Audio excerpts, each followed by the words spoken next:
तो पिछले एपिसोड में कमांडर गुई ने जबरदस्ती कुछ स्टूडेंट को रोकने की कोशिश की थी, जिसकी वजह से सिंगयू ने उसे कमांडर के पोजीशन से हटा दिया था। अब इसके इन बातों को सुनकर कमांडर गुई के पसीने छूटने लगते हैं, लेकिन इसके बाद सिंगयू ने अपने हैवी स्वॉर्ड को भी बाहर निकाल लेता है और फिर गुई से कहता है कि तुम्हें अपने पनिशमेंट के लिए खुद ही पनिशमेंट डिवीजन में जाना होगा, क्योंकि अगर तुमने इसमें कोई भी चालाकी करने की कोशिश की तब इसकी वजह से तुम बहुत बड़े खतरे में आ जाओगे। अब इस वक्त कमांडर गुई सिंगयुन के सामने कुछ भी नहीं बोल पाता और उसे सिंगयुन की यह कंडीशन माननी पड़ती है, जिसके बाद सिंगयुन भी अपने हैवी स्वॉर्ड को अंदर रख लेता है। अब इसे देख यहाँ के सभी स्टूडेंट बहुत ही ज्यादा हैरान हो गए थे, जिसके बाद सिंगयुन अपने दोनों स्टूडेंट के साथ में यहाँ से चला जाता है। लेकिन हम देखते हैं कि कमांडर गुई यह बहुत ही ज्यादा डर गया था, जबकि यहाँ के सभी स्टूडेंट सिंगयुन के इस डिसीजन के लिए उसकी तारीफ करने लगते हैं और फिर सभी एक साथ मिलकर उसका नाम लेने लगते हैं।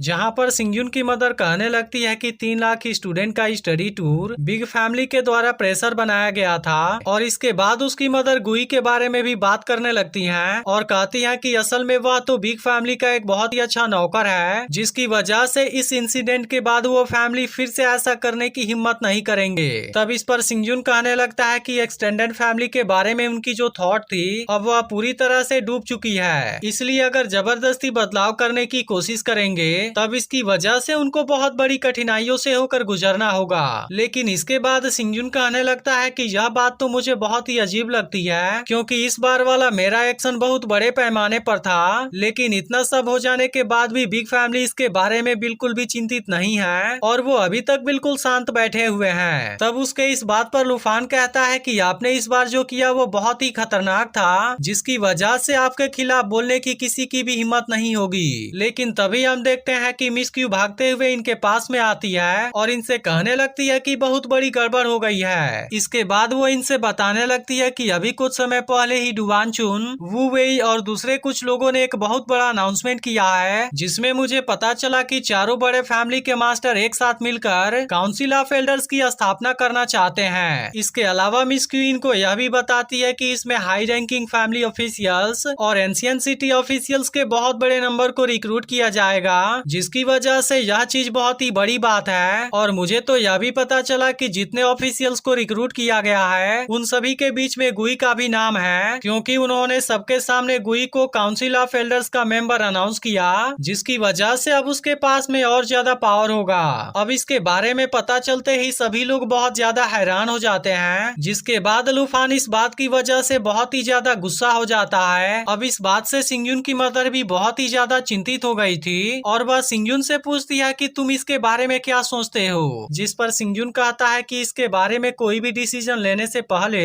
हमें इसके बारे में जाकर चेक कर लेना चाहिए। इसके बाद हम देखते हैं कि सिंगयुन यहाँ से जाने लगता है और इस वक्त उसके चेहरे से लग रहा था कि वह बहुत ही ज्यादा सीरियस हो चुका है। फिर अगले सीन में हम वेंसिंग मेंशन का सीन देखते हैं, जहाँ पर चारों बड़े फैमिली के मास्टर बहुत ही आराम से बैठे हुए थे और एक साथ मिलकर एंजॉय कर रहे थे। लेकिन इसके बाद हम बाहर कुछ लोगों को बात करते हुए देखते हैं, जिसमें से एक आदमी कहता है कि चारों बड़े फैमिली के मास्टर की पावर तो लिमिटेड कर दी गई है, लेकिन आखिर इसके बाद भी वो वेंसिंग मेंशन में क्या कर रहे हैं। लेकिन यह सुनकर दूसरा आदमी इसके बारे में बात करने से मना करता है। तभी अचानक से यहाँ पर कोई फॉर्मेशन एक्टिवेट हो जाती है, जिसे देखते ही ये तीनों आदमी बहुत ही हैरान हो जाते हैं और इस बात से चारों बड़े फैमिली के मास्टर को पता चलता है कि सिंगयुन यहाँ पर आ गया है। अब इसके कुछ ही देर के बाद सिंगयुन इनके सामने आ जाता है, जिसके साथ में उसके कुछ स्टूडेंट और उसके पेरेंट्स भी होते हैं। अब उसको यहाँ पर देखकर इनमें से एक मास्टर सिंगयुन के सामने आता है और कहता है कि पवेलियन मास्टर खुद यहाँ पर मुझसे मिलने के लिए आए हैं, जिसकी वजह से यह तो मेरे लिए बहुत ही बड़ी बात है। लेकिन अब इसकी यह बात सुनते ही लुफान इसके ऊपर गुस्सा हो जाता है और उससे कहता है कि तुम अभी भी अनजान बनने की कोशिश कर रहे हो, लेकिन इस बार तुम्हारी कोई भी चालाकी काम नहीं करेगी। और इसके बाद लुफान अपनी पावर का यूज करके इसे डराता है। अब लुफान के इस पावर को देख यह मास्टर भी पूरी तरह हैरान हो जाता है, जिसके बाद लुफान उससे कहने लगता है कि तुम सभी ने चुपके से काउंसिल ऑफ एल्डर्स को इस्टेब्लिश कर दिया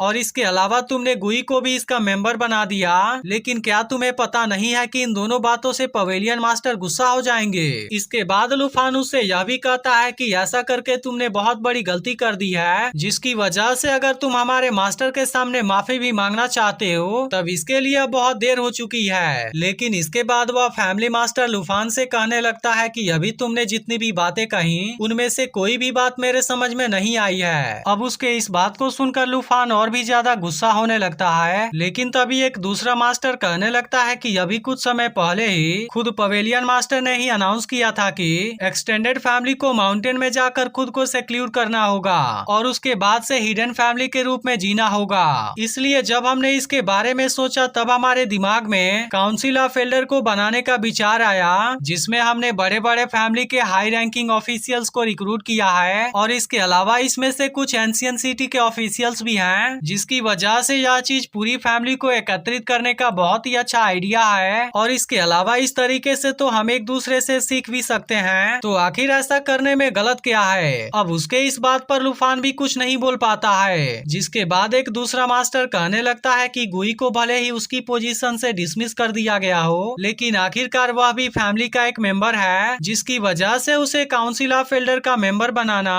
और उसे कोई पोजीशन देना इन दोनों में कोई गलत चीज है ही नहीं। लेकिन इसी वक्त अब एक दूसरा मास्टर गुस्सा हो जाता है और कहता है कि ऐसा करके हमने गलती किया हो या नहीं किया हो, लेकिन इसके बारे में हमें तुमसे पूछने की कोई जरूरत नहीं है। इसके बाद वह लूफान से कहने लगता है कि तुम तो वांजियान पवेलियन के पनिशमेंट डिवीजन के एल्डर हो और तुम्हें तो इसके बारे में बहुत ही अच्छे से पता है, इसलिए अब तुम ही बताओ कि इसमें गलत क्या है। अब इसे देख लूफान सोचने लगता है कि इसने तो मेरे स्पिरिचुअल पावर को न्यूट्रलाइज कर दिया और इस बात से वह बहुत ही ज्यादा हैरान होता है। तभी इसी वक्त टियानजी और गुई भी यहाँ पर आ जाते हैं, लेकिन अब लूफान के पास में इस बात का कोई भी जवाब नहीं होता है, जिसकी वजह से एक मास्टर उसे देखकर हंसने लगता है। इसके बाद टियानजी सोचने लगता है कि सिंगयू ने भले ही गुई को डिसमिस कर दिया हो, लेकिन अभी भी 10,000 फॉरबिडन सोल्जर का कंट्रोल उसके हाथों में है, जिसकी वजह से उसके पास में अभी भी बहुत ही ज्यादा पावर है। लेकिन असल में चारों फैमिली ने जानबूझकर उसे इतना बड़ा पोजीशन दिया है क्योंकि इन सभी का गोल लियू फैमिली को रिप्लेस करना है। और इसके बाद वह कहने लगता है कि एंशिएंट स्टार सेक्ट 5 बड़े फैमिली में बट गया था, लेकिन मेंग्यान ने जब एंशिएंट स्टार सेक्ट को एक में कर दिया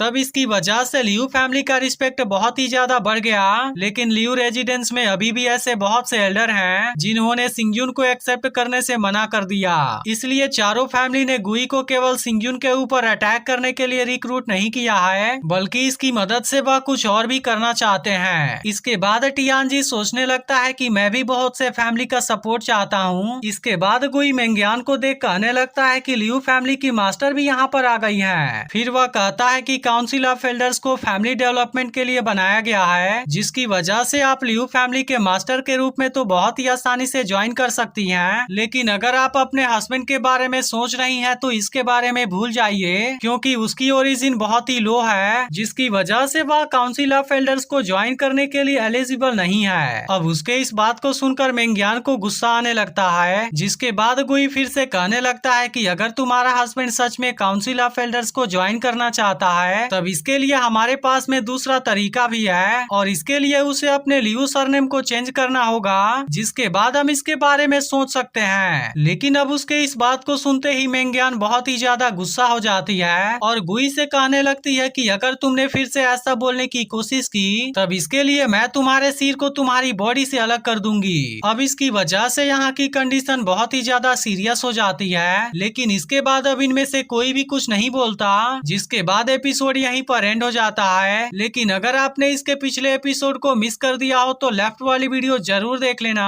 और चैनल को सब्सक्राइब करके नोटिफिकेशन को ऑल पर भी सेट कर देना।